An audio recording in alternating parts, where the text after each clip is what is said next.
Kolonel Priyanto diadili dalam kasus tabrak lari dan pembuangan 2 sejoli.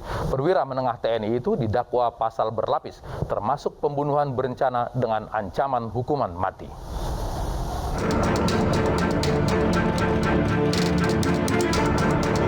Pengadilan Militer Tinggi 2 Jakarta menggelar sidang perdana kasus tabrak lari yang menewaskan 2 orang remaja pada 8 Desember 2021 lalu. Sidang ini dihadiri oleh terdakwa, seorang perwira menengah TNI Kolonel Infantri Priyanto. Auditor militer atau penuntut umum dalam peradilan militer mendakwa Kolonel Priyanto dengan pasal berlapis. Terdakwa dinilai telah melakukan pembunuhan berencana hingga menghilangkan mayat dengan maksud menyembunyikan kematian seseorang. Dalam kasus tabrak lari 2 sejoli ini, Kolonel Priyanto ditangkap bersama 2 anggota TNI lainnya, yakni Kopral 2 Andreas Dwi Atmoko dan Kopral 1 Soleh. 2 terdakwa lainnya menjalani persidangan di 2 pengadilan militer yang berbeda.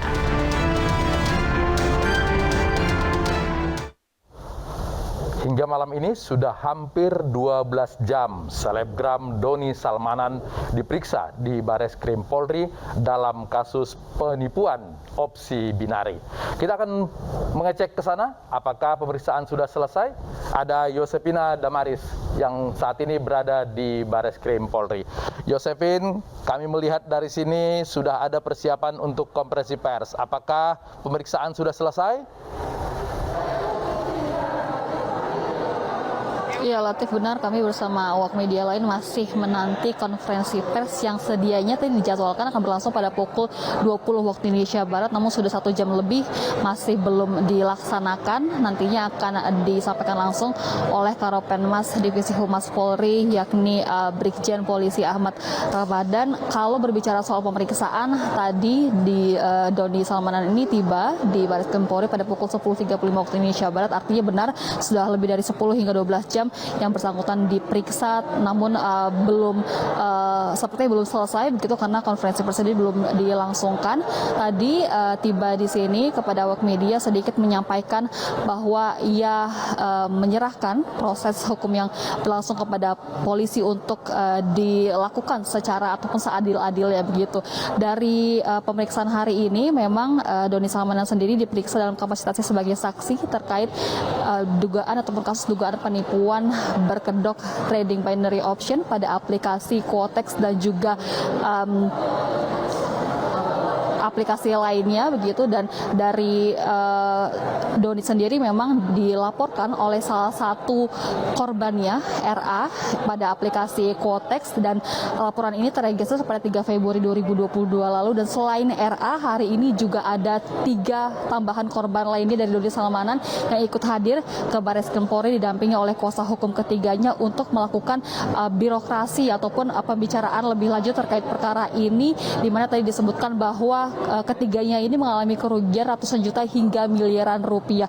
Selain dari Doni Salmanan, polisi juga hari ini melakukan pemeriksaan terhadap kekasih dari Indra Kents beserta ibunya terkait kasus serupa tapi aplikasi yang berbeda, yakni Binomo, dan ini dilakukan untuk mendalami ataupun mencari tahu lebih lagi terkait dengan aliran dana, apakah juga mengalir antara ataupun kepada kekasih dari Indra Kents dan juga dari ibu dari kekasih dari Indra Kents ini. Kami masih menanti, Latif, apa hasil pemeriksaan yang dilakukan hari ini. Apakah nantinya untuk kasus Doni Salmanan ini, apakah Doni Salmanan akan langsung ditetapkan sebagai tersangka oleh pihak kepolisian, apalagi polisi sendiri sudah mengumpulkan sejumlah barang bukti dan juga sudah melakukan pemeriksaan sebelumnya terhadap 12 orang saksi.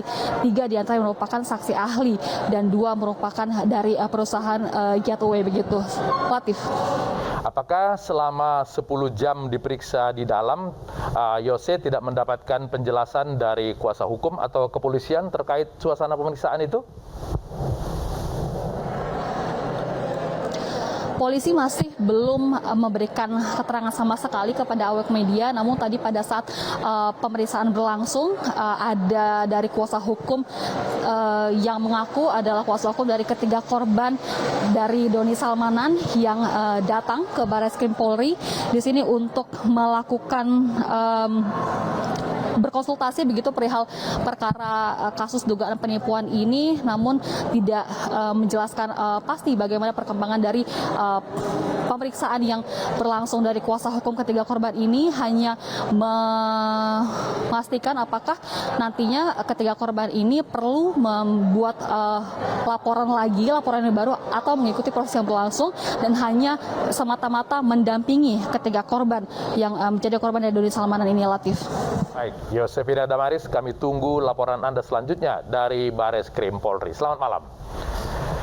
Satgas Waspada Investasi menegaskan opsi binari adalah judi. Selain menghentikan promosi terhadap aplikasi binari, sejumlah selebgram juga diimbau untuk tidak lagi memberikan pelatihan trading abal-abal.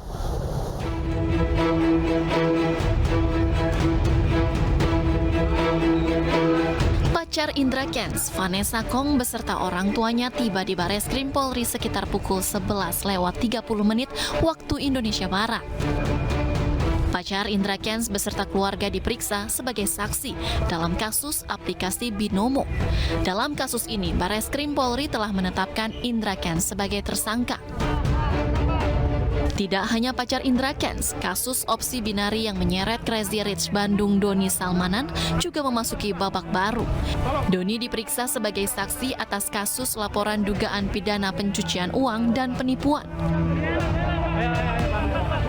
Berbeda dengan Indra Kents sebagai afiliator aplikasi Binomo, pemeriksaan Doni Salmanan berkenaan dengan aplikasi Quotex.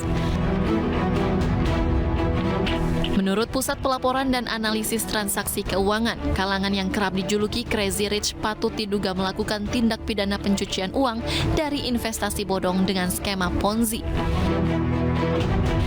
Terkait fenomena flexing maupun pamer kekayaan guna meyakinkan orang lain, pakar bisnis Renald Kasali menegaskan bahwa kalangan yang berada tidak akan gaduh dan pamer kekayaan. Ya kalau dia kaya beneran biasanya malah takut, malah khawatir. Pertama tentu saja dari segi pajak ya, semua orang pasti takut dengan pajak karena bisa saja pajak ini mengenakan kita lebih dari yang seharusnya. Jadi takut. Nah kalau dia melakukan kejahatan lebih takut lagi. Jadi kalau kayak kita ini kan ya sudah, itu yang didapat, itu yang dilaporkan dan semua transaksinya jelas. Tapi kalau orang punya transaksi yang tidak jelas, ini kan menjadi ada ditutup-tutupi sebetulnya. Jadi ciri-cirinya ya sangat jelas, mereka menggunakan itu untuk mengimpresi orang lain, bukan untuk menunjukkan proses yang dia dapat. Dan impresi itu kemudian didapatkan karena ada orang-orang yang ingin menjadi seperti mereka. Sebelumnya, Satgas Waspada Investasi juga menegaskan bahwa binari opsi adalah judi. Setiap bentuk pelatihan saham maupun trading pun berstatus ilegal karena tidak memiliki izin. Binomo ini sebenarnya sudah kita hentikan sejak 2019 dan kami blokir, kami umumkan ke masyarakat. Namun demikian masih muncul di berbagai media sosial dan termasuk juga ada beberapa afiliator yang masuk ke sana. Oleh karena itu dengan proses hukum pada Indra Kents ini menjadi perhatian tentunya kepada para pelaku lainnya agar segera menghentikan kegiatan ini, menghentikan kegiatan promosi dan pelatihan-pelatihan perdagangan berkaitan dengan binari dan Binomo, dan juga menghapus semua konten yang ada di media sosial masing-masing. Selain penipuan, sejumlah afiliator opsi binari juga berpotensi melakukan pelanggaran Undang-Undang ITE. Para korban aplikasi opsi binari yang ternyata judi pun berharap penyidikan tidak berhenti pada sosok afiliator. Mereka berharap aplikasi mendapat sanksi tegas hingga opsi pengembalian kerugian. Aksi unjuk rasa menolak eksekusi lahan di Nrekang, Sulawesi Selatan berakhir ricuh. Sementara 4 orang tewas akibat kebakaran ruko di Balikpapan, Kalimantan Timur. Informasinya kami sajikan dalam Prime Highlight.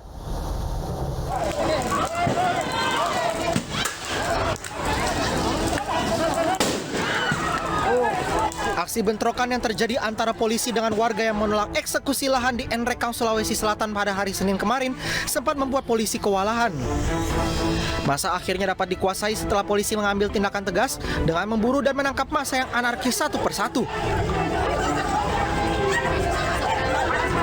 Tindakan tegas dilakukan oleh aparat dengan menembak gas air mata ke kerumunan massa yang melawan dan melempari aparat dengan batu, kayu, dan botol kaca. Bentrokan yang berlangsung sejak siang hingga malam melukai Wakapolres Nrekang dan beberapa anggota polisi serta warga.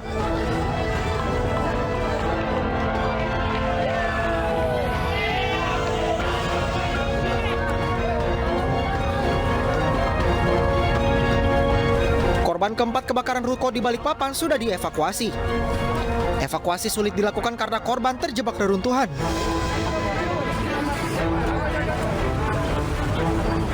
Alat berat ekskavator dikerahkan untuk memindahkan puing reruntuhan. Setelah setengah jam alat berat mengeruk puing, korban pun bisa diangkat.